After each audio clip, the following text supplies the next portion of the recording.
The target for next year is like 50 million. That's unbelievable. I feel like I'm definitely hyper-productive. As an entrepreneur, I feel like it's innate to like want to grow and grow and grow. And what is the point where it's like, I'm happy? I feel like Odd Muse has created this shift in like younger women, how they shop. I think Pretty Little Thing this year has had like their worst year ever. I love sketching. I love the social side of things. I love all the creative side of things. Has it took a toll on you mentally at all? Just was like chronic stress. And it was like not sleeping, waking up like short breath. I was too scared to go into the office because I was too scared that someone might ask me a question and I'll break down. You guys are everywhere on Pinterest. Whenever I'm on there, you pop up all the time. Yeah, I started this whole brand just being on Pinterest. I never went into this for money. I just want slow and steady growth. Saying is like grind in your 20s and like enjoy your 30s. 3 years of my 20s left. I want both. What are the first steps to take if you want to start your own fashion brands? The first steps definitely be... You guys are unbelievable. Already, tens of thousands of you have listened to and watched the podcast. Not for 1 minute did I think that in the first few months of release, we would already be at this point. We were even in the top 10 charts after the first month. The lineup of guests I have for you in the following months is amazing. Some of them have never even done public interviews or podcasts before, but trust me, you will definitely have heard of their brands and names. If you want to know as soon as they're released, please make sure you have subscribed and followed me, Ben Gallagher, on your favourite social media platform. That's BenGallaga.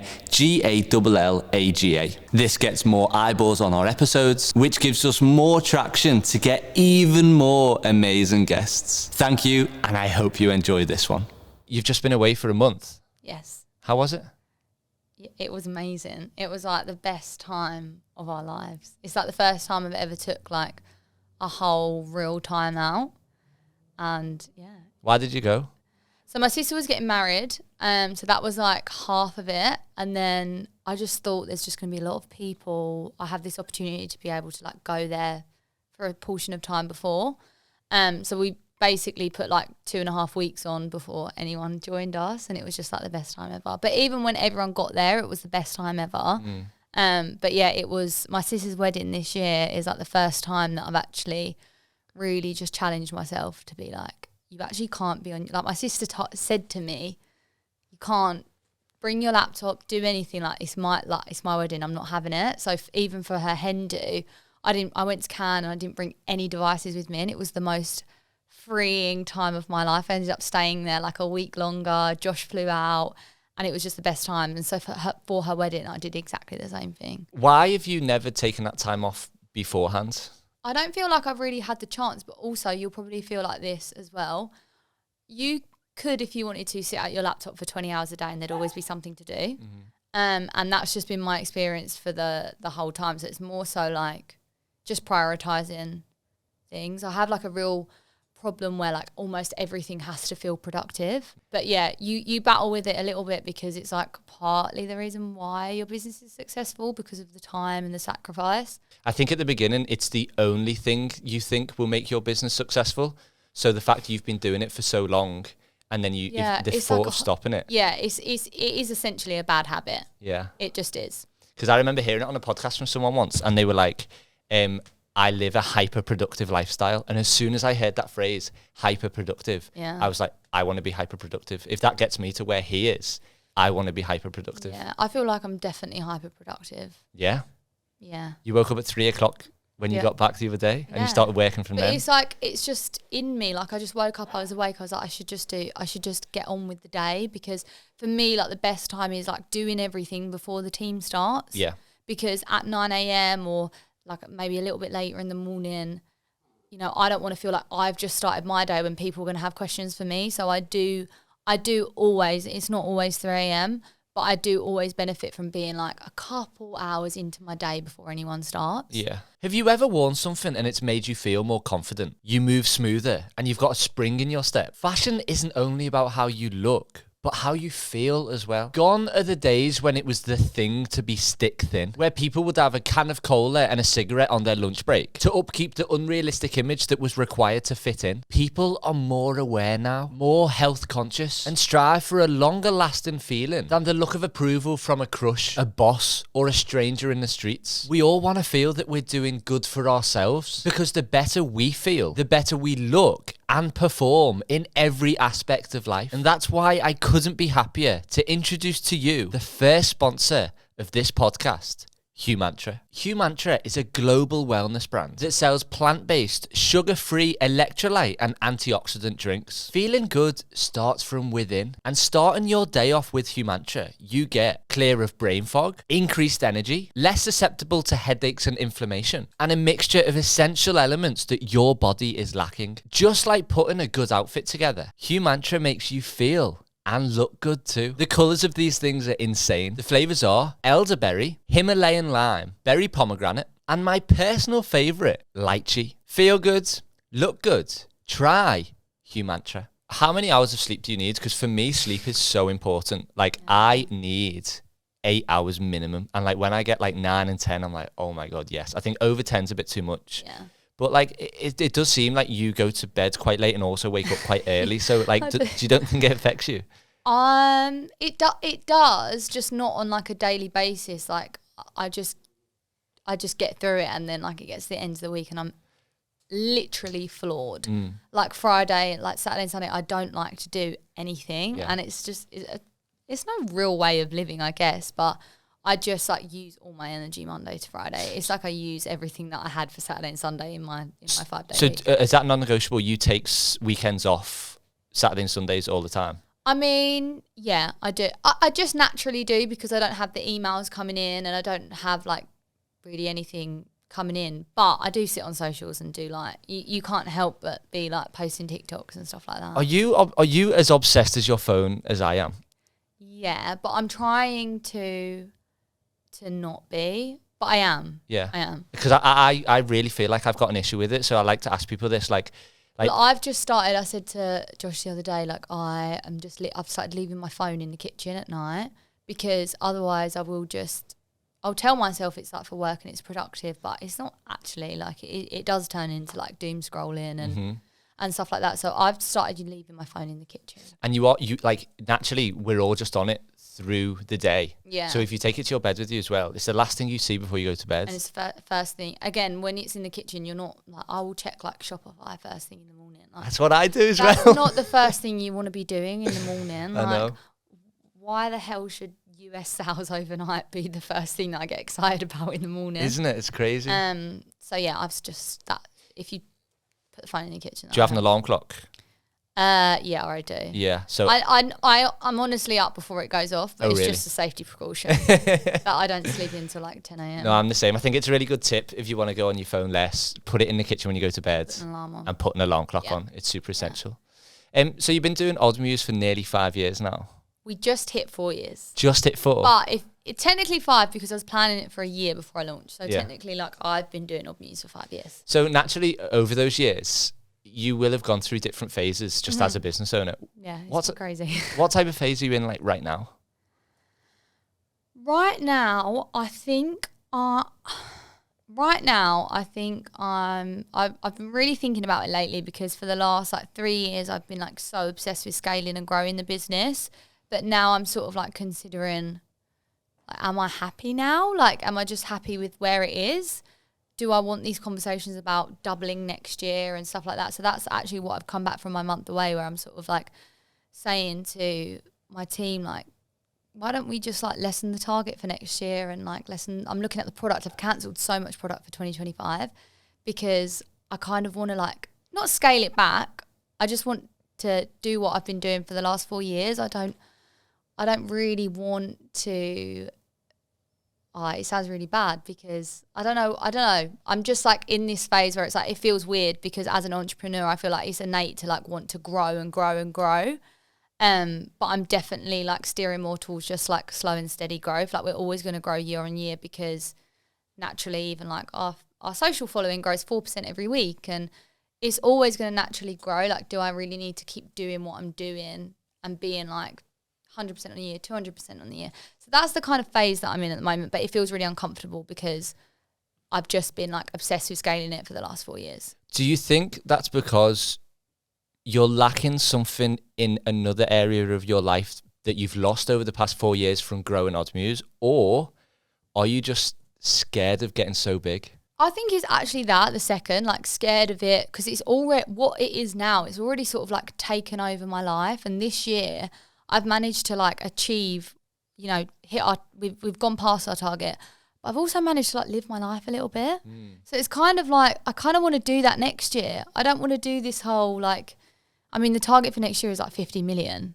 And I know that we can hit that, but I know that I won't like be able to. 50. Yeah. That's unbelievable. Yeah. So, and exactly, that's unbelievable. Like our target for this year was 12 million. We've already hit that. We're on target for 20 million.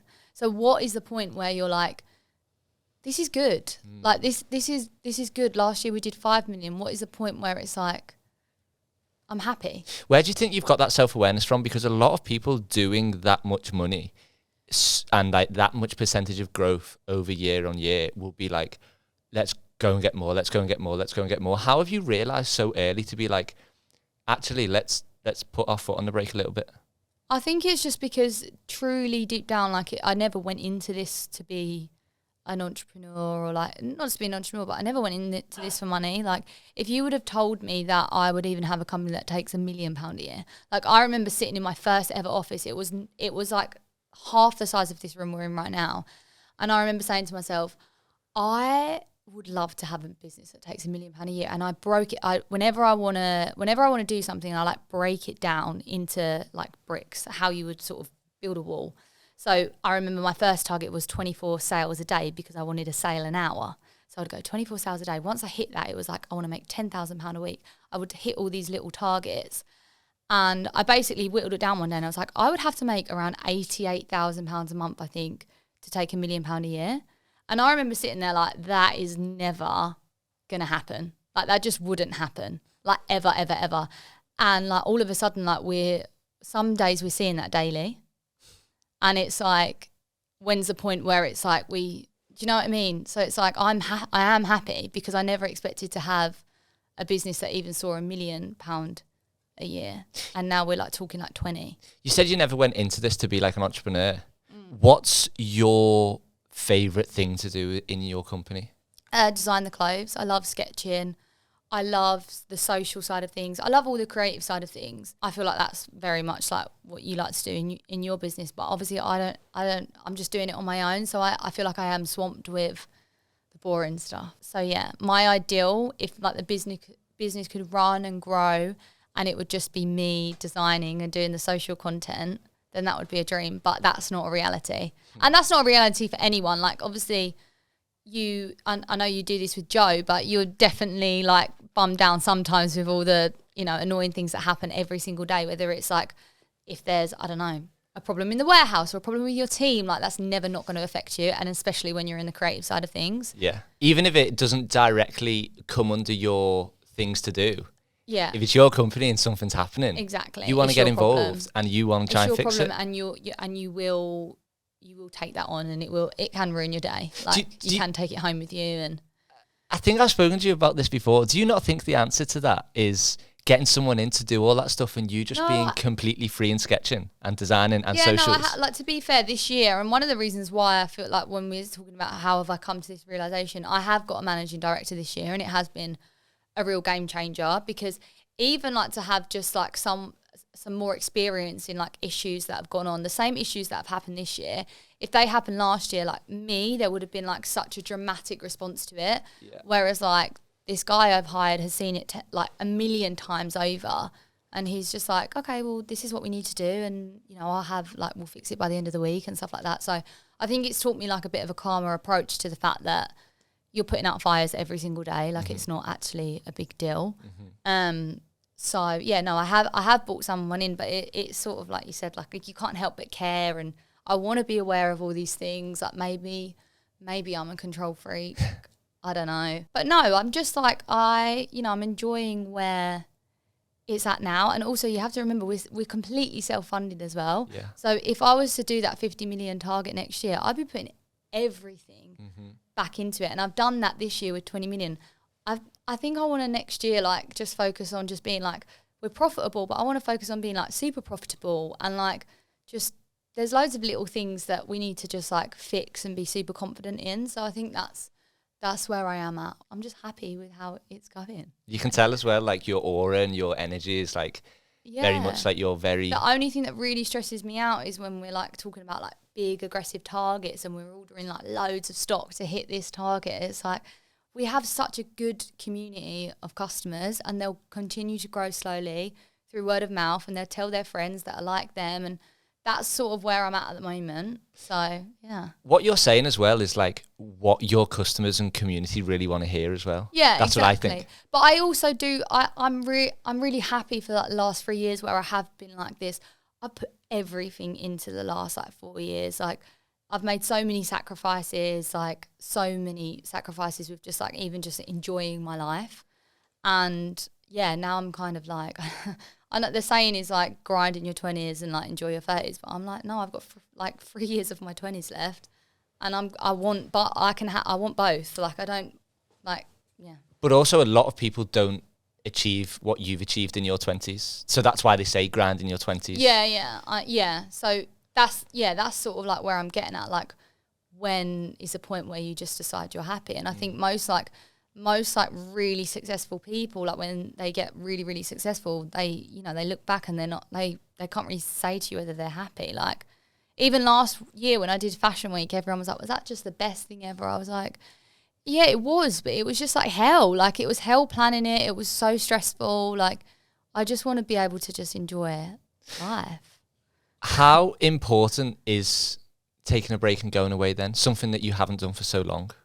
It's so important, and it's something that I am going to do every year. And I think I've recognised that I still have to sacrifice a lot. So going away for a month, I now know that October, November, December, I have to dedicate my life to work, and that's fine. So I'm kind of like, I'm really like trying to work out like what does my typical month look like?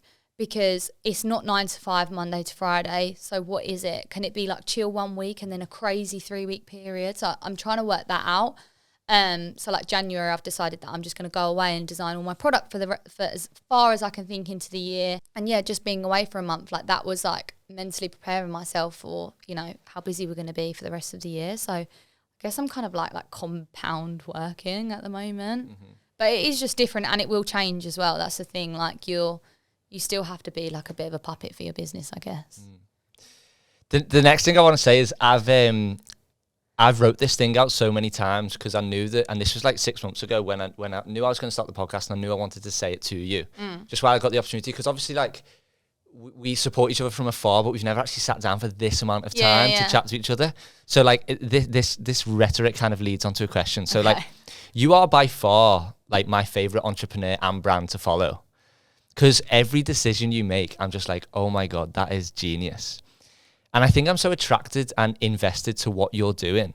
Because if I was to start my own brand, I think it would be so similar to how you started yours and how you run yours. So that's why I relate to a lot of the decisions you make. More so on the front end, obviously I can't see what's going on in the back end. Yeah. So for people who might not know, how would you describe how you've approached starting your own fashion brand, but also running a business? Because it's two completely separate things, which if you are the creative in the business as well, you have to merge into two. I'd say the biggest asset to sort of like growing Odd Muse and my approach to Odd Muse was I've never really pretended it's like more than what it is. Like I've taken my customer through every single stage. So like at the beginning when it was me packing orders in the warehouse, I was this luxury brand, but I was coming on the stories in like gym gear with my hair like everywhere, just like, I can't believe this. Like, thank you so much. And still to this day, like I'm not, I wouldn't say I'm not comfortable, but like it never just like feels real. And I always communicate that to people. So I think people have always had this story to support. And I feel like that's what I've always sort of like led with. And it's the same when we're talking about like not being overly obsessed with like the money and stuff like that. It's pure and simple. The reason I started this brand is because I was working a low paid job in fashion, and I just wanted to try something for my own. And still to this day, I would be happy if I was packing orders in a room the size of this room right now.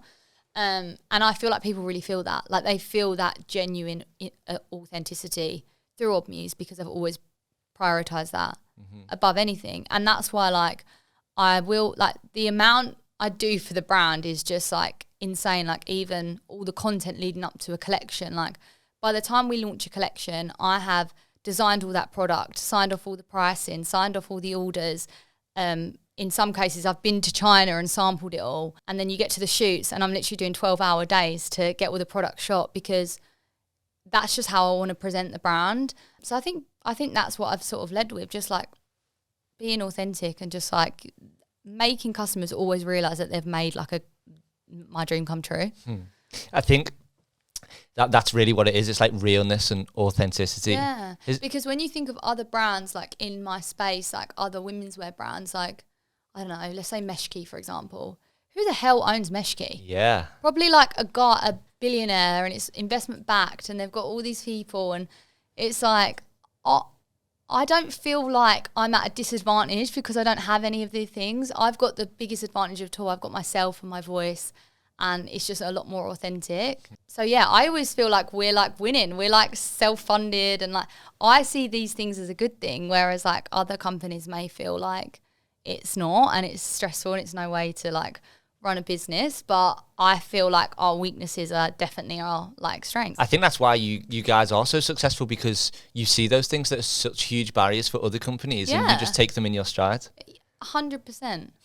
So yeah. Did you ever feel like, 'cause obviously the saying goes, fake it till you make it. Did you ever feel like that was ever something that you could ever do? Not really. Like if my first collection didn't go well, I probably would have cried on camera. I just would have. And even now, like even this year, I've got a lot more into just doing a lot more of the founder content, like on my personal socials. And like, I'm really not afraid to, like I've filmed a TikTok today about how August was probably one of the most stressful months ever, like loads of returns, and you know, the collection that we like beefed right up didn't go as well as we planned for. I'm not really afraid to say like when things don't go that well. Why do you think other people are so afraid to do it? Because I that's why I relate to you so much, because I find that stuff easy to say. Yeah, I don't really know, to be honest. Like I think it's just maybe a fear and a barrier that people need to sort of break through a little bit, because 9 times out of 10, the person who's watching you is probably experiencing the more stressful side of your life. So that's why I would always just say, because I just think, yeah, I think that's another like different point of difference on social media, because everyone for the last, like since social media has been a thing, it's always been a highlight reel. So if you can come in and be like fearless and say, I've had a crap day and I don't feel good and this has happened, then you're only going to stand out from all the people that are just like, oh my God, I made this much. And yeah. I think there's going to be a swing in social media. So obviously I'm very in tune with social media because of what I do. And I feel like at the beginning it was very much fake it till you make it. Now we're seeing the shift of everyone becoming transparent. And I'm thinking like, when is it going to be that everyone's so transparent? Yeah. Then what's the next thing? Do you fake it again? Yeah. To be a point of difference, you know? It is interesting, but I feel like you are always your biggest asset. So just like talk about things that are unique to your business and unique to your life, and you're always going to have like that strength.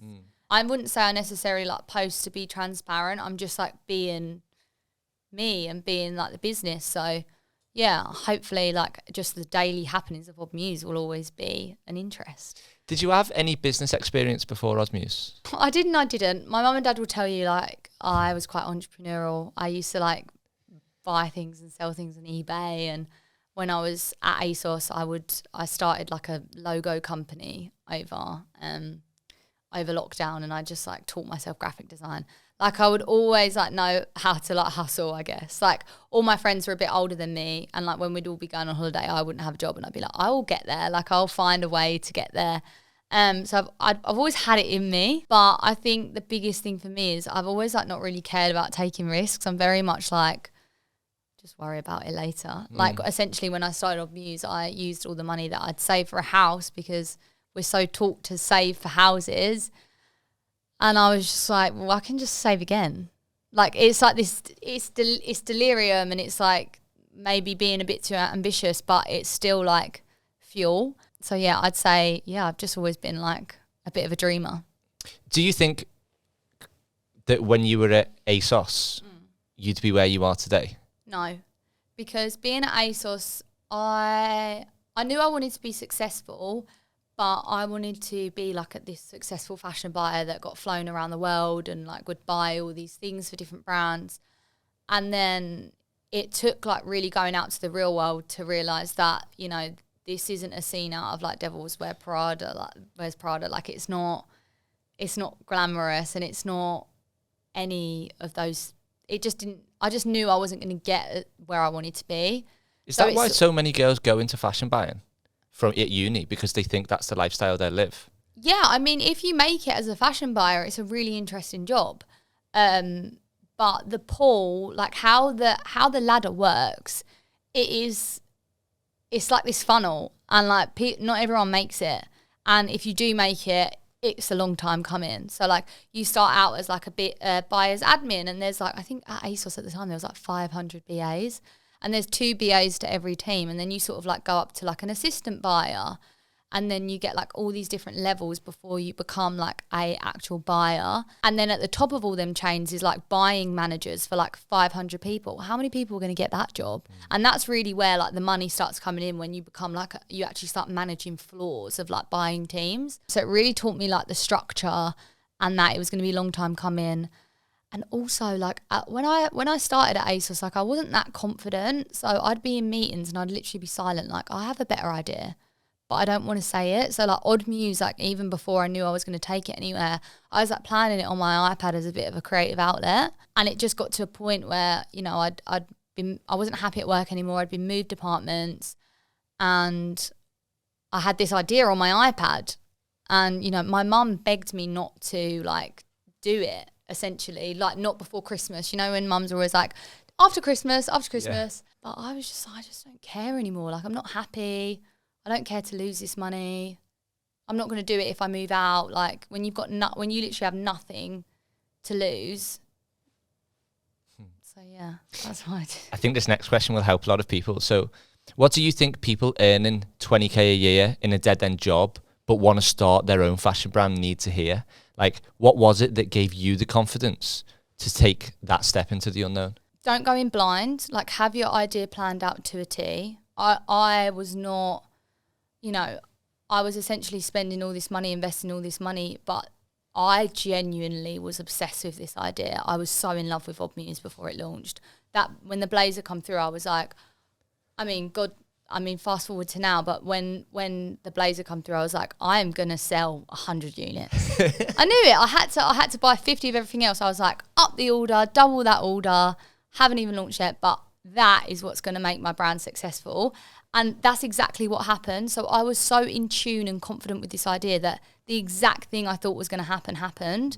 And I think you have to get to that point. You know, plan so much to the point where you feel success is almost guaranteed. And that's planning. Like everything I did on my iPad on the way to ASOS every day was completely free. It was no investment. It was an hour train ride, figuring that out every day. So I always actually say, and I feel like it's the most boring bit of advice, but it is just start. Don't use any excuses. You don't need to quit your job yet. Just start. So if I was a listener of this podcast and I wanted to know how to make a product from scratch with nothing and no experience, you would be the person I would ask. So Okay. So to save everyone from messaging you and you replying the same to them, what are the first steps to take if you want to start your own fashion brand? The first steps would definitely be to start sketching. I am not a drawer at all. Get an iPad Pro. The app is Procreate.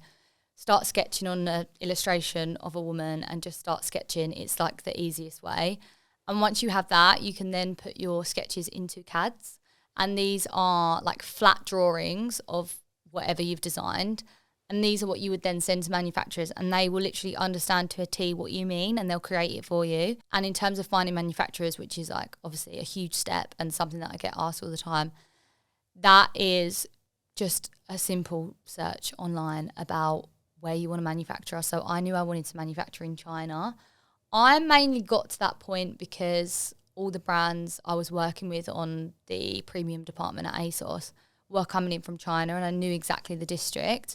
So I just started talking to manufacturers in and around the area. Would ask them what their minimum quantity orders are. I'd ask them their lead times. But for example, so like this is where my head always goes, is like I want like to start, like, this is me talking to someone else. I want to start a fashion brand.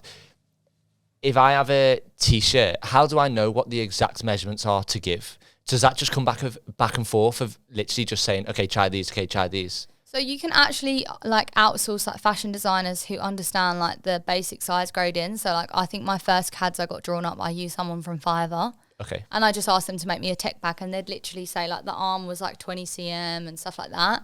And I wasn't afraid to play dumb with my manufacturers. I said to them, look, I've never done this before. Can you send me your basic size small? And we've like over the years developed our own size grading. So just don't be afraid to not know everything, because the suppliers that you're talking to have done this 10 times over, and they will be able. I basically used my supplier at the beginning as a mentor. Like I asked her so many silly questions day in, day out, but like that's what they're there for. They want that order. So yeah. And how many suppliers do you have now? I actually still to this day, tricky question, because we tried to like diversify a little bit and tried with like one other supplier, and it's gone so wrong. So I'm actually with my first ever suppliers, and we've just opened a factory together because I feel like I just got so lucky with them. I've never really had any problems. We have like the best communication. Like even I went to China back in February, and I met with other suppliers, and I just said like I just don't love them as much as my other ones. So like my decision when I got back from China was like I just want to grow with them. So yeah, still to say, really we only have one supplier, and then we have one in Turkey for like knitwear, which we do like 2 jumpers a year, so it doesn't really count. But yeah, I'm still with the same supplier. You said you made a mistake trying other ones. What happened?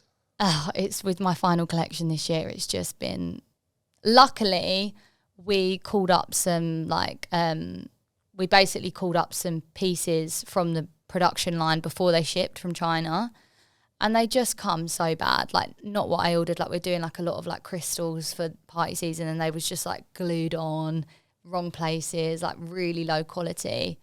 So yeah, that's been really stressful.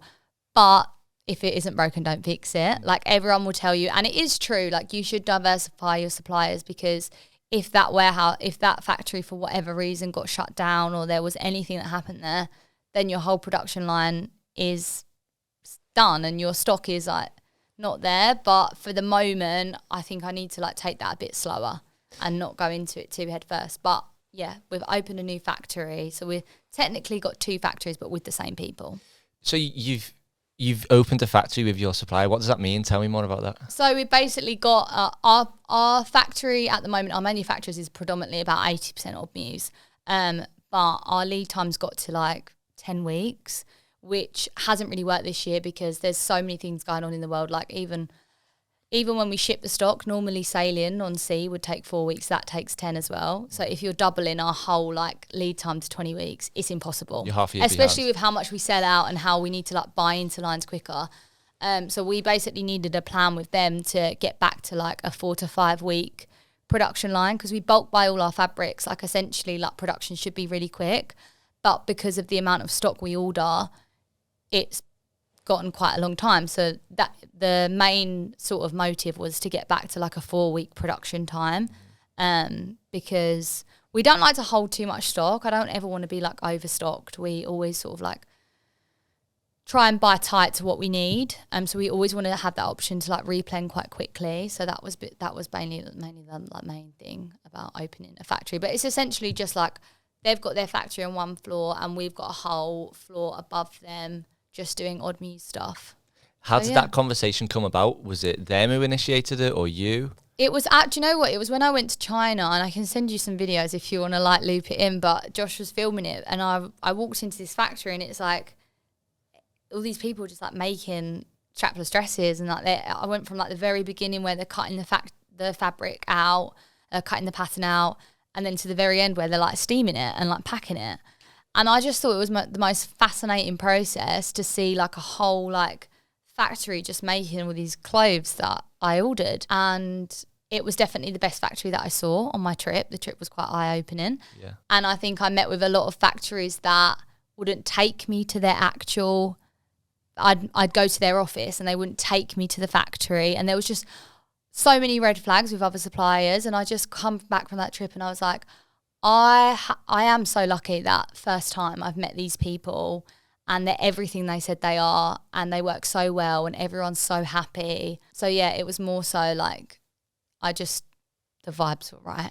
Because you are so transparent, do you think you value them so much because they are also transparent? Yeah, but exactly that. And again, like, it's not the main thing for me going to my factory is making sure that like everything's fine and everyone's happy, and like that wasn't the experience that I saw in other factories. So it was more so like, oh, I actually really need to value this, because this actually isn't normal. Like, this is actually amazing, and other factories aren't running that way.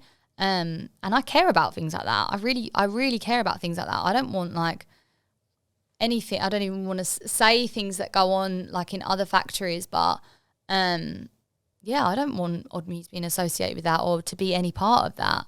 I don't want to be their biggest customers, but it means people are working like 14 hours days and not sleeping and not getting a break and stuff like that. So the fact that it was just run so well, and it's exactly how I would run a factory in the UK, was what I valued the most. A lot of people, if they wanted to start their own fashion brand, will often come up with excuses. And I think money is the main excuse for a lot of people. How did you use your pre-order strategy to minimize the risk of when you started your fashion brand? To be totally honest, I think my biggest strategy is just having a really, really good product. Like, I knew people would want that blazer, and when it sold out, I knew people didn't want to, not that they didn't want to wait, I knew they'd want to wait, but I knew that they'd lose interest. So that's how the pre-order situation come about. And it just was like this thing that I never really wanted to lose, because essentially I was able to like order double the amount of stock and sell it before I got it. So it is the main reason why we've been able to scale completely self-funded. Like, I would not have had this £20 million year without, or even the £5 million a year last year without pre-orders. It's helped us scale massively. How? Because years ago in 2020, when I ordered them 700 blazers to go on pre-order, I didn't have the money to pay for that. But I did this massive pre-order and we made all this money, and I was able to pay the suppliers when it was about to leave China.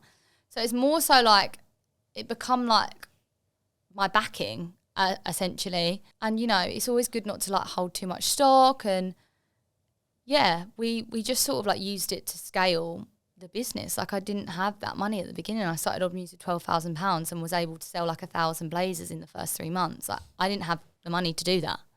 So it's more so like a bit of funding. But so many brands do it. Like Fear of God, the whole strategy, that was all pre-order. Their whole like launch strategy was all pre-order. Is that where you got the idea from? Not really. I was speaking to someone, like I remember a year later, and I started speaking about pre-orders like I invented it, and someone was like, "Oh no, Fear of God!" Like literally, like that's what they did, and I was like, "Oh, so Odd Muse didn't invent it." But no, we just fell. I would say we fell into it, 100%. I knew that people. It was 2020. People's patience was 3 seconds, like a TikTok scroll. So I was like, people want to buy it now. I'm going to make them be able to buy it now. How do you get so many pre-orders when the product isn't going to land with someone for 6 weeks? Or however long it was? Like, how do you keep someone so invested in the brand to make them wait that long for the product? I think with our Odd Muse drops, like, they do have an opportunity to get it firsthand. So it's more so like this 9 a.m. rush. Our customers are so invested. So like, they're online at 9 a.m. and they know if they're not there at 9:00, if they log on at 9:03, they've missed out. So it's more so like they jump on that pre-order, because even to be on our first pre-order, you're still going to get sooner than everyone else. And also, even if you get on that first pre-order as well, like you might get like 1 cent from returns or something like that. So it's still like fine to be on pre-order, and we do try and shorten the window as much as possible. So 4 weeks is kind of where the max we do. But yeah, I think it's just like we've just created that demand with the product. And that's because I only really put things out that I'm so confident that people are going to love, and it's so Odd Muse. That's lent to my pre-order strategy, but that's also lent to like the brand identity. Like, everyone knows an Odd Muse dress. Like, they'll be able to look at something and be like, that's Odd Muse. So that's sort of like, yeah, that's it. How are you dealing with people copying your brand? Now it's so big, people are copying your brand, but not only that, they're also copying your images. They're putting your face on their models. How are you coping and dealing with it? I don't know. Like everyone will say, like, "Oh, it's flattering," but it is annoying. It's like it does worry me a little bit because it's like it's even like big names are like changing their whole like strategy to like this timeless chic like Odd Muse girl, and it is a little bit like sometimes I worry, but I'm like, no, we started this, and like how proud can you be of, you know, like a whole like shift that Odd Muse has created. I do really believe that. I feel like Odd Muse has created this shift in like younger women, how they shop, what they buy, like increase their spending per item instead of constantly buying. I think Pretty Little Thing this year has had like their worst year ever. Like I think I saw something about the CEO having to come back. So yeah, I'm kind of like just remind myself that I've led like a bit of a movement with this brand, and I do truly believe that. But yeah, it's a little bit annoying. I used to do loads of TikToks about it, and then people would be like, oh, all you do is talk about, so I don't talk about it too much on TikTok, but yeah, it is a bit annoying. Yeah, I wouldn't listen to them though. I think if it's true, you're allowed to talk about it, isn't it? Yeah, I know. It's just really a funny thing because I don't want these brands who are like very fast fashion. I don't want them to date my designs. Yeah. Like I've got dresses that I've been selling for 3 years that are on like fast fashion new in pages. Yeah. Don't make something I've created to be like there for a long time, something that's almost like a trend. But the quality will never ever match. It just won't. So do you think Pretty Little Thing has had its worst ever year because of Odd Muse? No, not because of Odd Muse, but because of this movement. Yeah. Like, I wouldn't say we led the movement, but we're definitely like a part of like this, especially in the UK, of this change in like we don't want fast fashion anymore. Yeah. Like we don't want you to ask where our outfit's from and say like Pretty Little Thing and then like wash it once and it's faded or it's ripped. Like I wouldn't say we were like we've like led this movement, but there was definitely a problem that we offered a solution to. Yeah. Odd Muse was definitely the solution to just girls not knowing where to go and they didn't want to shop Pretty Little Thing. So yeah, I think fast fashion is just like slowly but surely dying as it should. I don't know whether you've noticed this, but I think people are becoming embarrassed that they say that their products are from these brands, whereas back in the day it would have been like, oh yeah, it's from Pretty Little Thing, blah, blah, blah. But now when you ask people, they're like, oh, where's your dress from? They're like, Pretty Little Thing, but don't tell no one. Do you know what I mean? It's kind of, the narrative is shifting massively. Yeah, because also I would 100% get that because we're becoming so exposed to the behind the scenes of all these fast fashion brands. So it's not even like embarrassed because it's like cheap or anything like that. It's more so like the movement that you're supporting when you buy from fast fashion brands is insane. Like still to this day, like Boohoo and Pretty Little Thing are being caught out in Leicester, like paying people like tiny amounts of cash to make their clothes, and it's just insane. So it's more so like people not wanting to be associated with stuff like that. The world is changing, like not just our shopping habits, but also like what our moral compass and like what we want to wear because of how it's made. So yeah. You were like a pioneer in that because you noticed that 5 years ago before most people were. I always say I was like the customer living the problem. Like I remember I come out of uni, I was so excited to have like a wage. And I obviously got this like low paid job. And I was kind of like, where do I shop? Because I can only really afford Pretty Little Thing. Like there was no in-between brand between like your Pretty Little Thing or like your YSL. So like where do I shop? Like I had like £100 that I wanted to spend on something.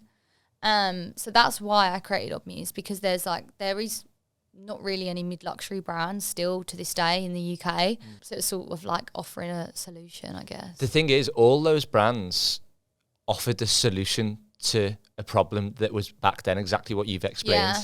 And then you came in and you've supplied a solution to another problem that girls were having. Yeah. That must be an amazing feeling, right? Yeah, it is. I feel like Odd Muse has a real purpose. I didn't start this brand to start a brand. I didn't start this brand for money. Like I had like a real purpose as a young girl that wanted a good quality blazer, and that's why I started it. So I do feel like it still lives the mission that I started it 4 years ago for. So I am proud of that. I am proud of that. Do you know someone called Carlos Alvarez? No.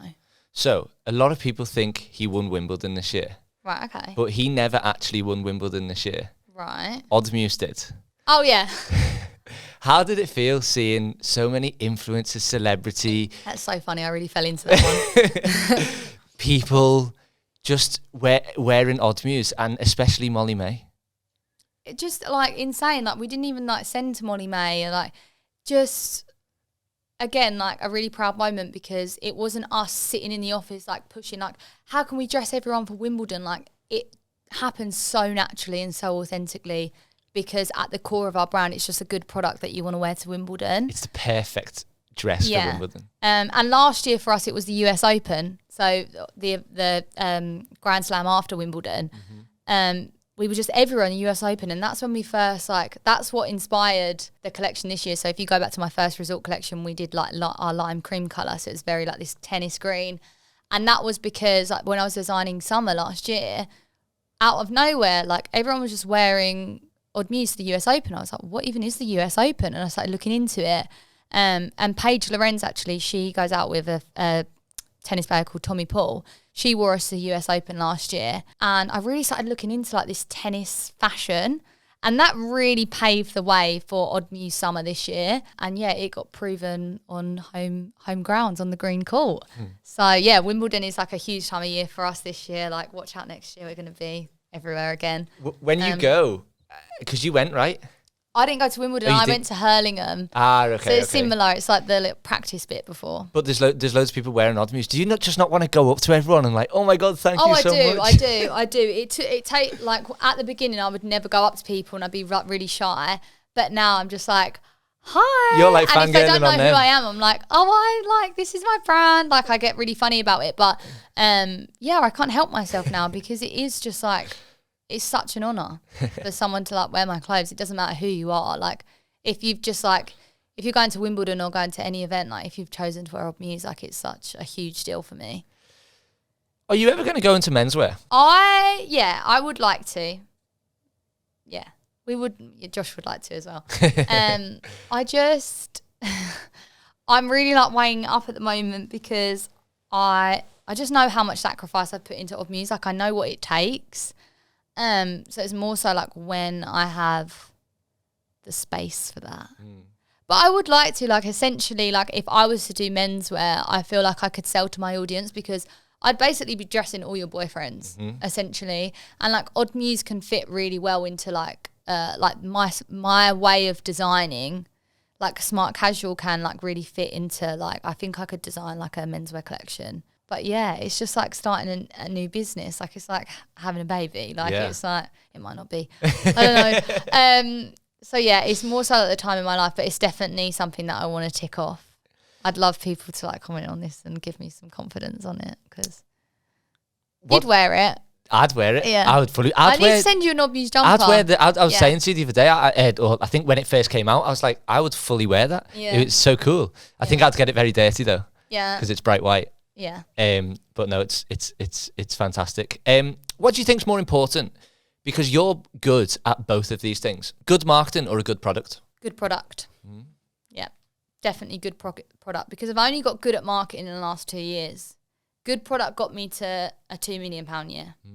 I didn't run any Facebook ads. I didn't know what I was doing. So a good product got me virality and happy customers and community.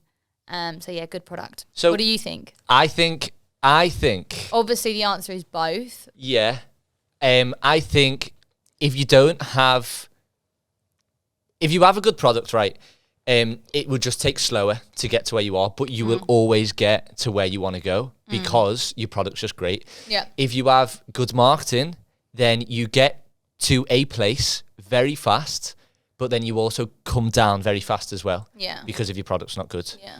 However, if you have both, which you do, they're the brands that kill it. We even see it like in our store in London, like other than like the storefront, there's no real marketing that goes into that. Like there's a lot of people that walk in there and they've never heard of the brand before and it's just like this pink store that they've walked past.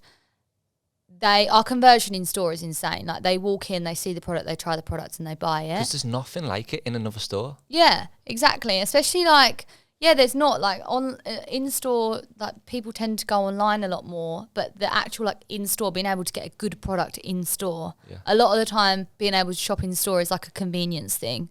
But Odd Muse in store is like both. But yeah, there's no marketing that really, obviously, like some people walk in, like I've seen the brand on TikTok, I love the brand, but I'd say like 9 out of 10 people walk in, they've never heard of the brand before. They go in, they feel the product and they buy it because it's a good product. And they look into us later. So. And with a good product, you are able to charge a higher price. Did you ever think that your pricing strategy was too high, or is it that you think it's deserved of that price? Because it's such a difference to fast fashion. Yeah. So our feedback, actually, interesting enough, from like our wholesalers like Harvey Nichols, is that we are too cheap for what we are, and that's why we do really, really well in like places like Australia, because their brands are all just like mid-luxury, but at around £300 price point. So Odd Muse has come in, like we're with David Jones, that it's like their like version of Selfridges, and we're just flying off the shelves. And our feedback from David Jones is it's such good value for money, because people would be willing to pay double for it. Obviously, it's a big jump from fast fashion, but again, it is that middle ground. So it's like the fast fashion girl can, you know, skip a few like dresses and buy one thing with us, and the more luxury girl can actually think, well, this is quite good for £125. So no, I think our pricing is extremely fair, extremely fair. More fair to our customers than it's fair to us. But I've done a lot of work over the years to make it kinder to us. Like obviously the more we order, the better cost prices we get. Like at the beginning, like our margins wasn't great. And quite naturally our cost prices have got better. Now we've introduced like wholesalers, so it's all just come together. But I think our prices are very fair. So off the back of feedback from customers, and especially in Australia, do you think you will ever increase the prices of Odd Muse? No, not really. Like even like the last 4 years, like you'll know it as well. Like the costs that go up, even like I think everything like goes up by like 6% every year. But the way I've been able to protect everything for the last 4 years, like I'm really proud of that. So I'm not really interested in like if I was to go up in price, it would be more of a thing like an Odd Muse like luxe range or something like that. It would be more of like a thing where my customers can opt out of it. Yeah. And like even like we were going to do a coat and it's the most amazing coat ever, but in order to do it and be profitable, it would have had to be £400, and I just cut it. So like, I don't want to charge my customers £400 for anything. So no, I really like our pricing. We built a friendship off the back of social media. I think seeing each other grow our brands on social media. Yeah. But I believe it's way more impressive what you've done. For example, like my brand, we talk about brands that are already super popular. Yeah. They're well known with loads of history. So it's quite easy to get people interested on what we're talking about. But your brand it's just over 4 years old. And you've managed to get people not only interested, but invested in what you're doing and spend their money with you time and time again. So when I look at Odd Muse, I see you guys in 3 lenses. I see Aimee's personal socials. Yep. I see Odd Muse's Instagram and Odd Muse's TikTok. Can you briefly break down for me the way you approach all 3 and why you do them so differently? Okay, so this year, so the way in which I use my personal profile is really just spreading awareness about what I'm doing every day as a founder, and also just random things in my life that have nothing to do with Odd Muse.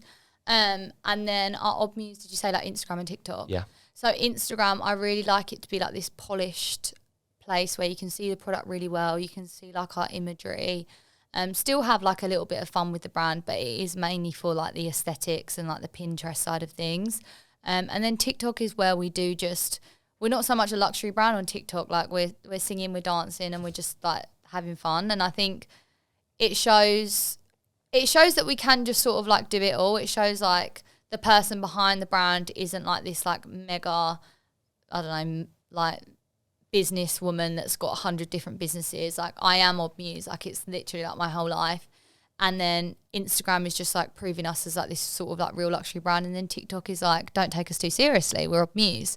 And I think it's really important to have all them personalities. So yeah. You used the word polished. I think a lot of people will say, oh, content doesn't need to be polished. That's the way you go viral. That's the way you build a following, blah, blah, blah. But I think you have gone against that narrative. Yeah. Because Odd Muse are on like 740,000 followers on Instagram. So we're due to hit 1 million in like October. Yeah. No, not October, like November. That's cool. Yeah. You always like it when it has the letter next to it. I keep trying to think like, what do I do when I get 1 million? But like, how, like, what would you say to someone who says, oh, it doesn't need to be polished, but yours is so polished? Because a polished Instagram. But overall, the thing is, it's not.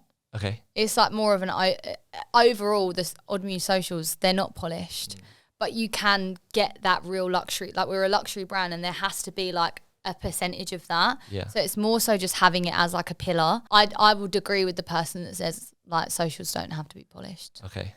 But yeah, something I love. A little bit of Pinterest, and also like I got Instagram like years and years ago when it was like this highlight reel, and you know, I love and hate those things. Like in fashion, I love like we have like Odd Muse Pinterest, and I love the Pinterest more than anything. Like I started this whole brand just being on Pinterest, so it's more so like it just scratches an itch for me as well. You guys are everywhere on Pinterest. Whenever I'm on there, you pop up all the time. So Pinterest is huge for us. Yeah. So huge for us. Like we do a lot of marketing on there now. But yeah, I just like to bring back them like OG Pinterest vibes. Why did you not ever do Pinterest marketing? So you do a lot of it now. Why did it take you quite a long time to market on there? I don't really know, to be honest. Like I just didn't really think of it. I'd always used it so organically. I think it's a bit of a hidden gem. Yeah, for it people. is. It really is. I've always used it so organically, and now like the sort of like conversions we see on there are insane. And even like when we do a shoot, for example, the photographer will take like 500 pictures. Instagram, TikTok, they're not going to be interested in all 500, but we just dump them all on Pinterest, and like it's whatever sticks. Like there's like this one random photo of me in a dress outside Harrods like from last Christmas, and it's got like, I think it's got like 100,000 pins, like it's on 100,000 people's pin boards. So we kind of just use it as like, we just upload everything on there. That's so and interesting. all our UGC we put on there, like every image of our whole brand we just put on Pinterest. How many uploads do you reckon you've done? Oh God, I don't know, but we have like, I want to say we have like 5 million monthly viewers, and it really is a hidden gem. Yeah, really and truly. How important do you think it is for a founder to have a following on their own personal socials? I don't think it's that important. I actually saw a TikTok the other day saying they didn't know whether Odd Muse would be classed as an influencer brand or not. And I didn't actually love it because I started Odd Muse with no followers. My followers are totally from Odd Muse, and I don't care about that. Like I always say to the girls, I've got a blue tick on Instagram and Odd Muse doesn't, and it irks me so much. Like, please, can I give my blue tick to my brand? Yeah. I care way more about like Odd Muse's social following and stuff like that. But yeah, I started Odd Muse with like 3,000 followers on my personal account. No, I didn't. I had a bit more than that. But the point was, I didn't have any followers, and you don't need them. You really don't. I truly believe that. What I do think is that you have to be active on socials and show like who you are as a founder. But your following will increase with that if your story is good enough and your product's good enough. So I don't think you need to start with a following. Why do you take your personal socials so seriously? I kind of use it as like a bit of an outlet, because I think like everything we do for Odd Muse socials is so intense. Like if it's not me running around in like heels all day for 12 hours, it's me like doing all these photos and stuff. Whereas my socials, I just like put this camera up on my windowsill and I just talk. And it's so freeing to have like an easy part of your day. And that's why I love it.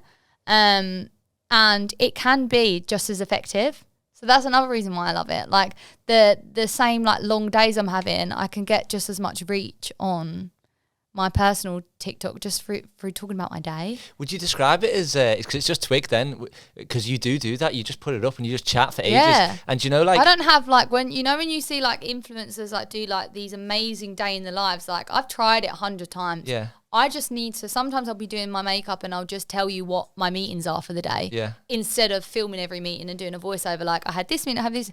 I just have like a 5-minute window every day to upload on TikTok, and it's on my to-dos every day, and I do it every day, but I only have 5 minutes to do it. So that's what you get. Because you know the bar on socials where like it goes when the time's up? Yeah. Your one goes so slowly because you chat for so long on there, do you know what I mean? So, like, but like, it's just twig then, like, it's effectively your journal. Yeah, it is. It is, yeah. I've tried to do it loads, and I've always not been able to stay consistent with it. So, for example, when we were on Jaggins Den, I was trying to do it loads around then, and then I just burnt out because I was trying to run a brand and I was trying to do personals, and I was also trying to do socials. Exactly what you do, so I've got no excuse not for doing it. It's just a habit, though. How do you stay so consistent with it? It's just like it's just a habit, and you got to make. In order to do something every day, you've got to make it easy for yourself. So putting it up for 5 minutes is easy for me. And don't get me wrong, like I used to get in the office at 9 a.m. I don't get in at 9 a.m. because I do prioritize like maybe an hour or so to just think of some ideas and do stuff like that. So I do prioritize a little bit of time. But it's so important. It's what people want to hear above anything. Like it's essentially the most effective thing you can do for your brand. I think one reason why I struggled with it is because I think, and this is so not like me, but it's so true.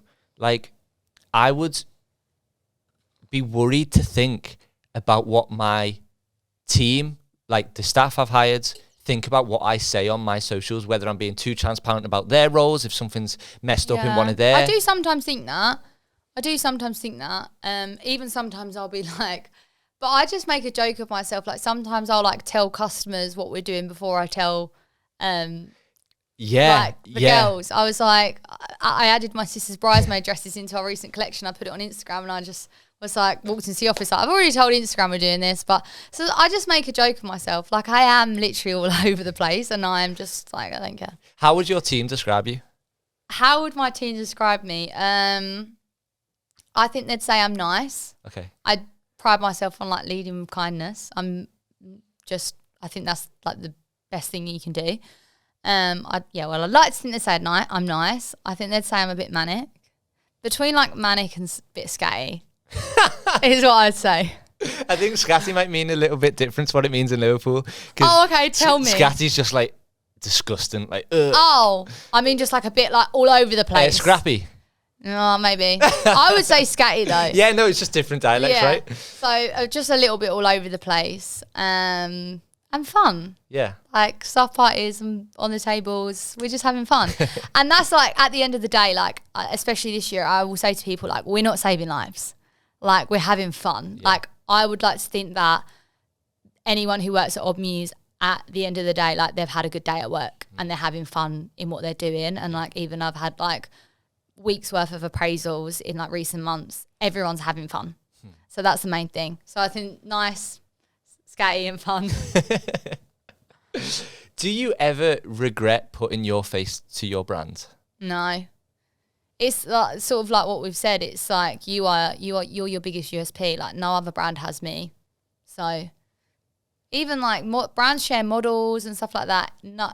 I've always, it's just me. So because you're also a main model of your brand as well. Yeah. Is that a conscious choice, or is it more like, in the early days, was it like, we don't have budget, I'll just model? Yeah, it was down to budget originally, and it just kind of works for the moment. It's not the ideal, because it goes back to what I said, like leading up to a launch now, it's insanity the amount of work I do for a launch. Like it's nothing that I would put my team through. Like everyone has their part of the launch, and I'm part of everything A to Z. Yeah. Even down to like the last little bit where we're shooting content. So it's intense and it's not forever, but it's just worked. And it's like, it just works. It really works. And I would encourage other people to do it as well. This is more of a selfish question that just came to me while I was hearing you speak then. I remember when we first met, it was my pop-up shop. Yes. In Bank. Yep. And you came, first time I met you, is brilliant. You'd just come off from filming a podcast. Yep. And I was speaking to you about podcasts. I was like, how come you haven't done more of them? And you were like, I never get asked, blah, blah, blah. And I was like, that's insane. Like, you should get asked more. Like, what you created is amazing. Since then, you've gone on to create even more amazing, wonderful things. Is there any other female entrepreneurs that you look up to or you have close relationships with who you just really relate to and buzz off and want to work with? I love like obviously like what Grace has done with Tyler is absolutely insane. People like Jess Hunt with Refi. Yeah, there's like loads of like, because I keep seeing your earring dangle. So I'm like, you just done a recent collaboration. Yeah. Talk to me about that, because the reason why I'm so attracted to it is I love olives. It's Oh, so like obviously they're olive earrings, they're olive colours. yeah. That was what the collection or campaign was around. Talk to me about your most recent collaboration. So I had come across this brand called Heather Mayhem on Instagram. They were like quite I think at the time they had like 50k followers on Instagram, but Hailey Bieber had worn them. Like it was a really like cool LA girl brand. And they just like spoke to their customers the same way I would. Their aesthetic was like sort of where I sort of see Odd Muse and where I'd want to be. And I was literally flying home from LA and I thought, I'm just going to message them to see if they want to do like an earring with me. And yeah, like met her the next week and we just did it, and it was such a success and it was such a good collaboration. Like it wasn't really like, it was like two like small founder-led brands, like female founder brands. And it was just, I recognised a good product and I wanted to make like an Odd Muse version of it. And she was only in LA. I wanted to bring it to the UK. And it was just like really interesting conversation. Like she hadn't really sold to the UK just yet. And I just sort of said, well, let's try it with this collab. So yeah, that's how it sort of come about. And we're on like I think we're on our third collab now, our third colour earring. But yeah, I just sort of like had the idea and sent the email. It's as simple as that. But it was so like you reached out to her? Yeah, it was such a moment this summer. Like I love doing things that like no one really expects, but as long as they make sense. And I just felt like that made sense so much. So yeah, I'm very inspired by like smaller brands with like a really like strong aesthetic and like a good product. And that's what I feel like Heather Mayhem is. So yeah, it just felt right. You said you recognise a good product. You also mentioned before that you knew the blazer was going to sell so well. How I went into buying. So fashion buying is all about like recognising a commercial product, and that's why I think it's the best experience that you can get if you want to start a brand. Yeah, like I can design loads of dresses. I've got loads of dresses on my iPad. It's like a vault, but only a few things like make it because I know what will sell. How though? And that's why like when you see like pieces on the runway where it's like crazy and stuff, and you think, who's wearing that? The point is no one is wearing that. It's one of one. It's a runway piece. It's not the commercial side of the brand. So like YSL, for example, my a good family friend of mine is like a head buyer at Nordstrom's. They barely sell any ready to wear, but they sell something like 2,000 Lulus a week just on Nordstrom's. And it's like, it's just promoting like their commercial product. So yeah, I'm like, my biggest strength is recognizing a commercial product and what people will buy. I've always been good at that. How though? Just Because good at you were only at ASOS for a year and a bit. Yeah, but I also studied fashion buying at university. And also like, I am just like, I'm not afraid to like pick apart something I've created. Like I will tell myself, Aimee, that will not sell. Like, would you buy that? Would you buy that? I'm really not afraid to say like, that is not going to work. And also, I've even been doing Odd Muse for 4 years. Like I've been in situations where products haven't worked. I've experienced products that don't sell. Like it isn't just you place the order and everyone buys it. So yeah. Has there ever been a moment where a team member of yours has been like, no, it really will sell. It really will sell. You've ordered it and it sold loads. Or no, to be honest, because I literally will not let a product go without my approval. I just won't. Yeah. No, I rate that. Yeah. I just won't. It's not like, I've not really found myself in those situations anyway, to be totally honest, because we're all like, it's not even just me. Like I want to be in them sign-off meetings and everyone like unanimously loved the product. There hasn't been much product that's gone out that only I believe in. So yeah, I just wouldn't want to, because I can't be the face of a brand and like a product and like showcase a product that I don't believe in. It's quite interesting at the moment because, like, for example, I never wear red. Like, red is not my colour. And everyone wants to do more, like, red Odd Muse, and it's really worked in the past. So, like, and even, like, we're going into modest wear. And, like, some of these styles, like, I'm trying to design, like, that maybe I wouldn't wear, and I am finding it quite challenging. But I'm up for the challenge. You did a red one for Valentine's Day last year, right? Yeah. So that went amazing for us. So everyone's like, we need to do more red. And I'm like, I literally hate red. Like Odd Muse is literally like black, white, camel. Like it's not a lot of colour. So I am trying to like loosen like it a little bit and just listen a little bit more. But, you know, yeah, I'm just a bit of a control freak with product. What type of person do you want to work at Odd Muse? To work at Odd Muse, I want someone who, I mean, it sounds plain and simple, but I want someone who just wants to like work hard and enjoy themselves. Like, I don't want someone who, doesn't want to think about things past 5:30. And it's a very like, it's a new way of working, but like the new generation are very much like shut your laptops at 5 and stuff like that. And I really don't believe in like keeping anyone a lot longer. But all my girls like send me things that like they don't have to, but I just know they're just in the brand and they love the brand. And if they see something on Instagram at 8:00 at night, they send it to me. And just like to it always just be in your mind and you're just like happy to be there. So working really hard and just thinking about it beyond, working hours, which do you know what I mean? Yeah, no, I 100% agree. Yeah, like it basically it's such an interest to you that it does pop into your head outside of working hours. It's a hobby as well as work. And you have to create that environment. You don't sure. want people to, the only reason why people would maybe be like that is because they're so sick of it by the end of the day. Yeah.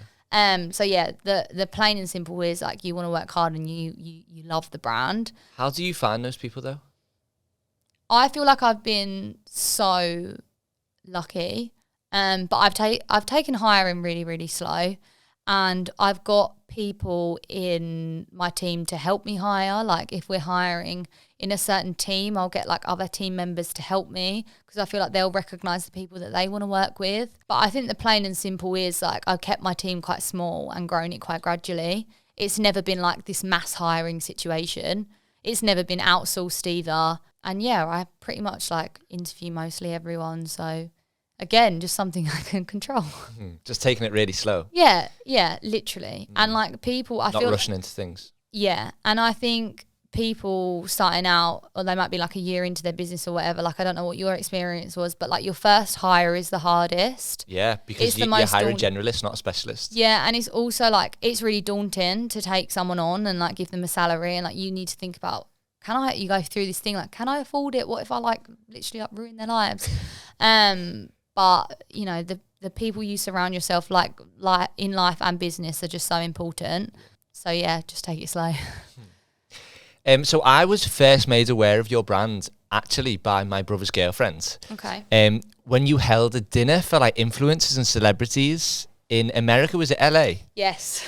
So like she ran to me and she's like, "Oh, have you seen this brand from the UK? They've just done this a dinner party event." I'm so glad you said that because that's why I did it. It was because it didn't sell no clothes, but it got people talking. So I've put here since then, I've heard you tell the story of how it was like a massive mistake, but you learned so much from doing it. Yeah, I learned so much. And it was a moment like no other brands would do that because it was such an expense and it was like I just go back to that moment all the time. Like, what on earth was I thinking? I just rocked up to this dinner and I'd done it all through a PR agency. So, like, they literally had, like, paparazzi outside. Like, we got out of the car and they was like, "Aimee, like, Odd Muse." And I was thinking, like, what? I immediately in that moment, I was like, what have I done? Like, really? Yeah, I was like, what have I done? Like, there's, like, this, they've organised, like, this camera here. Like, who do I think I am? Like,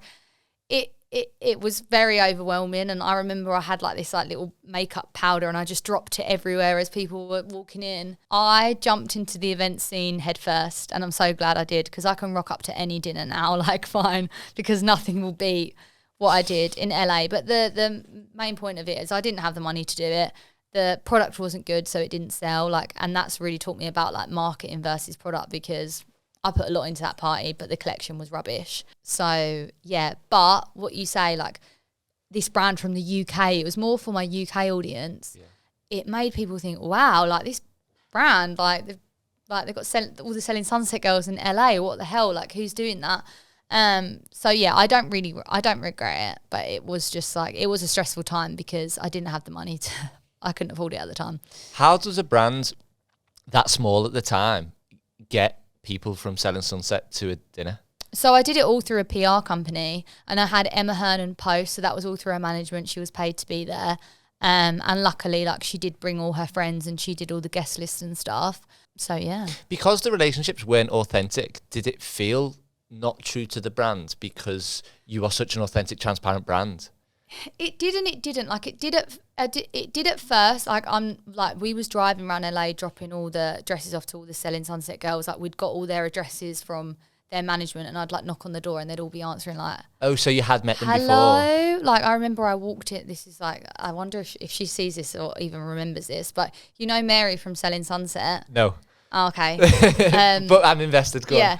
So her management gave me her address to drop the dress off for the event. And I remember I'd sort of like knocked on her door. She'd opened the gates and she was on the phone and she just was like, so I was like, okay. And I've walked into her house with a dress and she was like on the phone and she goes, I've got to go. Like, I literally don't know who's in my house right now. And I was standing there like with this dress and she was like, hello, like, who are you? I was like, she was like, I thought you was my assistant. I was like, no, my name's Aimee. Like, you're coming to Emma's lunch tomorrow. Here's your dress. She was like, okay. Like, she was like, I haven't really heard anything about it, but like, I'll see you tomorrow. And then like, didn't come. Like, it was like the most humbling experience ever because like, it was a humbling experience. But then also like, there was loads of these other girls and I was so scared for it and everyone was so nice. So it was kind of like, it was such a crazy experience, but it was the best and worst thing. Did you know instantly when you were at the meal, like, this isn't going to work? Or was it after it when no product sold, you were like, shit, that was a mistake? It was more so when I got back from LA and I was like, oh, I actually have no money and that collection didn't go well. But I was on like a complete high because like the social interaction, everyone was like, what on earth has she just done? Like, and still to this day, I look back and I am sort of like really, I'm just proud of myself because that's beyond anything that like that really was when I started to see like a real, you'll see on like the Odd Muse TikTok, that's when you really see a shift in the way I speak to the customers and stuff because I come back from LA with like all this confidence. And, you know, I genuinely felt like if I could do that, I could do anything. Do you think it changed you as a person? Yeah, I think so.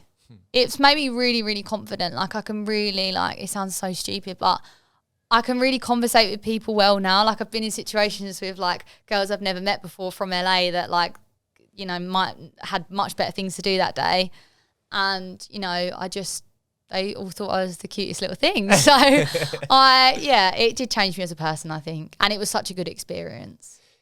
I always say this, like, the best form of self-development is starting your own business. And I think that is the perfect example of it. Yeah, it is. When would you have ever been in a situation like that? Exactly. Otherwise? And like when you own your own business, every day, like there's a first. Every single day there's like a new experience. And yeah, like what I've been able to like do, like even just like going to China and meeting my suppliers, like in what other world would I have done that? So it's kind of like, yeah, all these experiences it brings you is just insane. Have you ever come to a time where you've wanted to give up? No. Or close to? I've been having a lot of conversations recently, like loads of people when I meet with like I've had meetings with like banks and things lately, and like almost their first question is like, when are you gonna like sell? And I just sort of like stare at them blankly, like I'm not. Yeah. And they're like, oh, you say that.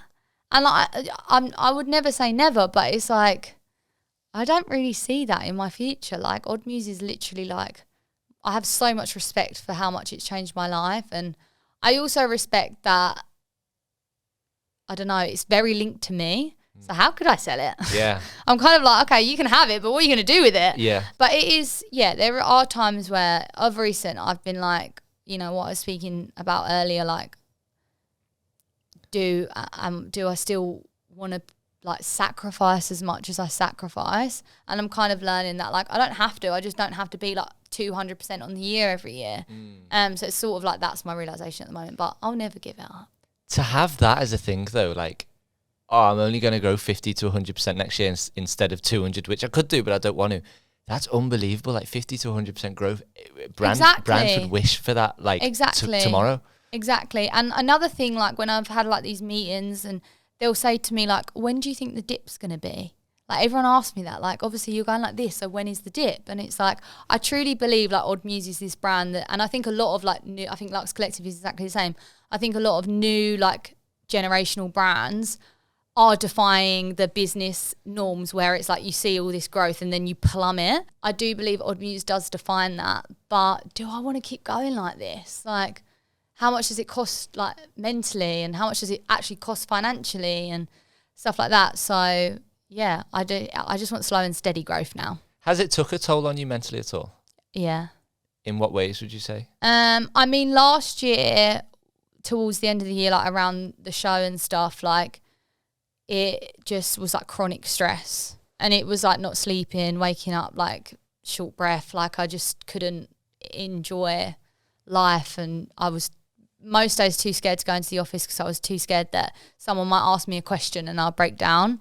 I'm a lot better this year. But yeah, it's been just like, like how, when we talk about this amazing growth, like it has been at the cost of like me mentally. Like I've put everything into it. And like even like my first couple of years when I was living at home, like I wasn't very nice to my mum and dad. Like I wasn't a nice person to live with. So yeah, but it just is. It's just it is stressful. Like no one's ever going to tell you that growing a business is not stressful.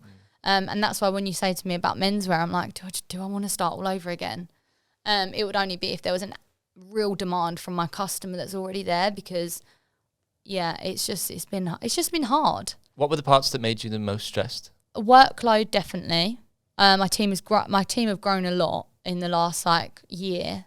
But the first 3 years, it was only like max like 5-6 people. It was only like last year where we really just like grew the team in like quite naturally. Like went from like 5 to 10, and then it went from like 10 to 20, and it all was like in demand of the business. But yeah, it was just, yeah.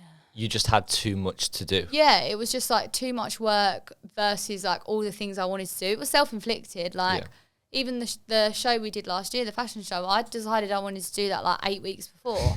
So it's kind of like, it is self-inflicted because I want to achieve all these things. Like we're doing like this massive pop-up in New York, and I've said like, this will be like, this is going to be tip me over the edge. Like I know it. And I was sitting there like, I've had a month off to prepare for this, but I want to do these things. Yeah. And it's kind of like, you need to just like, it's sacrifice. But I just find it really, really stressful.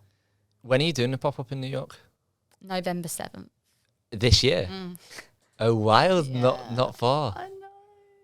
How are you feeling? I'm scared. Yeah, it'll be the best thing I've ever done. Yeah. But it's just like, again, it's so much money, and yeah, I doubt myself massively. Like even when we did pop-up shop in London, I was like, no one's going to turn up. Even sample sale, I was like, no one's going to turn up, 2,000 people. But there's nothing you can tell me to tell me that this is going to be a success. I get how you feel, but honestly, it's gonna be crazy. When I turned up to sample sale, I was like, oh my God. So I really hope something like that happens in New York. So you're the face of Odd Muse. You're on all the shoots, email, social media. It gives the brand like a real authentic feel, what we've spoken about. The brand's creative direction is so unique, but what I don't think you get enough credit for is how good you are at business. Because you can't get to this stage without being so good at it. How have you gotten so good at it? But where are the areas you think you struggle with? In business? Yeah. In terms of why I think I'm maybe good at it, I don't like to go into things blind. So like even simple things we didn't learn at school, like all the girls at work will say to me like about things like VAT and like tax and stuff like that. Like I always made myself well aware of that before going into business. In terms of what I don't think I'm good at, cash flow forecasting. I'll approve like this project before. I now have a financial director who I'll just sent him a voice note yesterday, like New York pop-up, you've got the figures, what do you think? A financial director is like, if you don't have one, it's like doing business like this. And yeah. As soon as you get one, it's like that. Yeah. And it's just nice. Like even like I was stressed about New York yesterday, and I just sent him a message and was like, right, what do you think? Like the numbers are all there. And he's like, had this whole thing about like a whole forecast and like how much profit we earn from our London store every year. And like, he almost makes it like, I've got the facts, do it. Like it's going to work. And even if it doesn't work, you'll break even and stuff like that. So it's more so like a safety net. But yeah, before I was just like, yep, approve, let's do it. And like costs get a bit out of hand. Yeah. So I think like managing that would be but then it's also like, that's why I've done all these crazy things. Like he would have told me not to do that event in LA. Yeah. So it's kind of like, but yeah, could improve on that, but I've hired accordingly. I was actually voice noting you in the time that you were in the Middle East looking to open a shop. Yes. And like there was a real change in decisions and behaviours from when you landed in the Middle East, yep, from when you left, yeah, And I think I got you just before you were about to sign the lease. Right. And then we didn't speak after that about it. Yeah. So then I just saw all the not the backlash, but I saw all the Yeah. reaction of you being like, I haven't done it. Yeah. And this is why. And I was like, oh, that's mad. I was speaking to her when she was meant to be doing it. What happened? So I basically got a phone call one day, and it was from like Aimee. And if you go to Dubai, you'll see Aimee on like every single building. They like own everything. They own like all the malls. And they was like, it's a really good opportunity. Like you have to take it. You have to take this store. Like it. And I'd originally gone through like this whole application process where you basically like audition just to maybe have a store in these malls. And then like 3 days later, I get this call like, we can get you in there. And they just rushed me so much. And like even like some of the girls in my team were like, we have to do it. Like it was like this whole thing where it's like, this is an opportunity we can't miss. And once I signed them papers, all of a sudden it was an opportunity that I could have definitely done without. It was like, I mean, being totally transparent here, my London store was like £30,000 to renovate. They wanted £250,000 to renovate. And my London store was going to always be a bit more successful because I'm like more known in London. And I didn't really like, it was more so, okay, that 250,000 has come out of nowhere. I'm signed in. What else is going to come out the woodworks? And I just didn't trust what else was going to be around the corner. It wasn't like just that. So I had to back out, but I'd already done like a £50,000 deposit, which was crap. It was a distraction disguised as an opportunity. Yeah. And also, it again, like, it's taught me so much. Like, no one, I don't care who's excited about it. I don't care who's ringing me saying it's an opportunity you can't miss. I'm reading every single word and I'm not signing anything, and no one's like, I will not sign anything ever again. It sounds so simple, but trust me, when you're in like this business land and you've got 10 other meetings to get to and someone's rung you and you think it's what you want to do, you will just quickly sign. Especially when they're saying like, if you don't sign it today and stuff like that. So it was just like a real lesson not to ever let people rush you into things. And I say that to my team all the time now, like no one can rush us to do anything. Even with our New York pop-up, like, you know, I signed that late because I wanted to read it. Like it's really taught me the importance of like, okay, your deadlines are your deadlines, but I need to, you know, finish this before I need to read this. So yeah, it taught me a lot. I'm a better businesswoman from it, 100%. That was one thing that I was bad at. Again, like I just like sign, worry about it later. But now I'm just a lot more vigilant. What I find really interesting is your investment in your Covent Garden shop.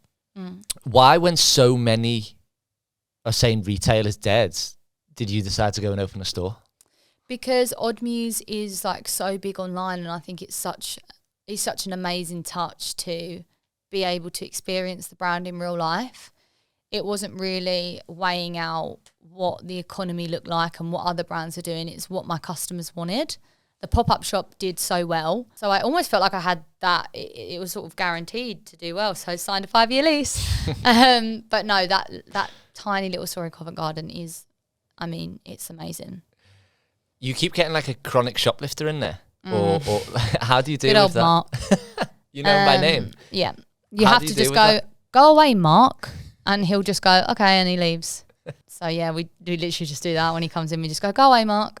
But we get it loads in London, like even like next door, the shop next door, like we don't really have a till, we just have an iPad and Shopify. Yeah. But there's like a chocolate shop next door that have a till, and like someone went in there like broad daylight on Monday and like basically took all the money out the till and like threatened the staff and stuff. So it's scary. Yeah, it is. Like London's not fun. You don't accept cash? No. Just Shopify, go straight to your store. Yeah, because it's good for, we have it all like on one Shopify. So even when we're doing like our trade meetings on a Monday, we like look at the store and stuff. So no cash. And also I just think it's too risky for the girls who work in there. Yeah, absolutely. Are you going to be opening any more Odd Muse stores in the future? Yes, I really want a store in LA, like a permanent one. You've been saying this.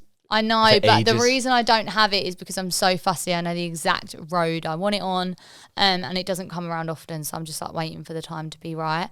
But I feel like LA needs Odd Muse. Like New York, everyone dresses like so well, and there's so many options, and I think we'll fit in there. But LA, I feel like I'll be solving a problem there. Yeah, it's really lacking Odd Muse. I think Middle East was And like Dubai's like it's your aesthetic as well. And we do very, very well online there. And the amount of investment that was going into the store, I was just like, I would rather invest that into paid marketing a little bit more online, because it's still like people in Dubai can like order from our site and get it within the hour. So it's kind of like, do we even need a store when the service is that quick? Yeah. So yeah. What is the area, or did you not want to say in LA where you want the It's Beverly Hills. It's in the Golden Triangle. You did a shoot there recently? Yeah, I did. I went there in February. Why are you so inspired by LA? I just love like LA and New York, but like I said, like LA is like so fabulous and it's home to so many celebrities, but the options to shop there, it feels like the first beginning of Odd Muse. Like you have Rodeo Drive with all these amazing shops on, and then you have like Melrose, and it's like none of the shops are nice. And it's like we need like a mid-luxury Odd Muse to come in. So yeah, it's more so like LA needs Odd Muse. What were your ambitions when you first started Odd Muse? To slow down shopping habits in younger women, because I was that PLT girl that would like overconsume and just spend so much money and think, why the hell did I buy this?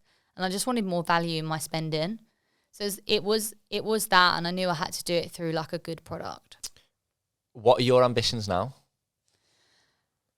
My ambitions are still that. I still want to simplify people's wardrobe. I still want them to, I'm not fussed about, none of our collections are too big. I never want to sell you. I just want to sell you one dress that like goes with everything. So that's always our ambition. My ambition with the brand is still to just slowly and steadily reach new people.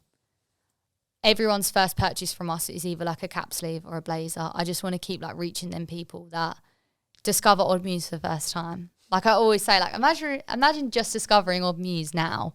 So that's my ambition, just to keep sort of like growing brand awareness. What can we expect to see from Odd Muse over the next year or so? I think a lot more special product. Like I want to go a bit more intense with like my bridal designs and bridesmaids and stuff like that, and just more stores and in real life marketing. I just want to like get out there again, because my favourite part of what I do is my customers. Another dinner event in LA. And I'll have to another dinner event in LA, why not? I want to ask a selfish question now, and it's quite funny because Josh is just in the other room there. Yeah. So obviously I'm in my new studio here in London. Yep. I've recently moved into this apartment with my girlfriend. Okay. I know you've lived with Josh for a little while now. Yep. What advice would you give me for someone who's just moved in? He's come to the door now watching us. What advice would you give to me? Josh can give you his advice who's just moved in with their significant other? Oh. Be patient. Yeah. Just be patient. Yeah, just be patient and I've loved every minute of. I remember like in the first 2 weeks, I was like, I just love living with you. Yeah. So yeah. That's good. Be patient and just enjoy yourself. Like how fun. Like you might not be able to be like this young, just like living in an apartment in London with your girlfriend ever again. Yeah. So I always say to Josh, like, this is the best time of our lives. Like we're just in our apartment with our dog, and like there's not really anything else that. Do you know what I mean? So enjoy it. Would you advise getting a dog? Yeah. Yeah. Really? We got our dog within like 3 weeks of moving out. Really? Josh was like, not patient. Oh, well, Aimee, thank you so much. I really enjoyed this conversation. I think it's been the longest we've ever done. Yeah, I know. This podcast is called Everybody Wants to Be Us. Yep. If someone wanted to be like you, write down on one of those pieces of paper what they would have to do to be more like you. Okay. Thank you. Amazing. I hope that was good. I've been really nervous for it. Oh, no, you shouldn't be.